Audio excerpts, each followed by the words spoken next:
Jeb Bush was asked about this yesterday on Face the Nation, and this is what he said. There's no evidence, not a shred of evidence, that the metadata program has violated anybody's civil liberties. The first duty of our national government is to protect the homeland, and this has been an effective tool, along with many others, and the Patriot Act ought to be reauthorized, as is. Your reaction to that? Well, I think he doesn't get it. I mean, our civil liberties are violated by collecting all of our records. The analogy I would say is that when the British soldiers came in with writs of assistance, general warrants, and took the colonist papers, would it have been okay if they took their papers and just stacked them down at the government office and said, we're not going to look at them? It's the act of taking your papers, which is unconstitutional and a violation of privacy and civil liberties.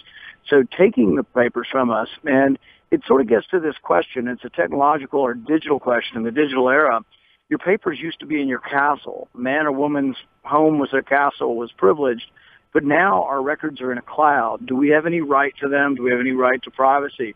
And this is something the court really hasn't addressed yet. So that when they say this is a decided question, court really hasn't addressed that. And that's one reason I didn't want to go forward with this so-called reform, is I think it's going to moot the question. Right now, the court has said the government's collection of records is illegal, but I want to see the Supreme Court ultimately get to this, and I'm afraid once this new so-called reform passes, there'll be no Supreme Court case.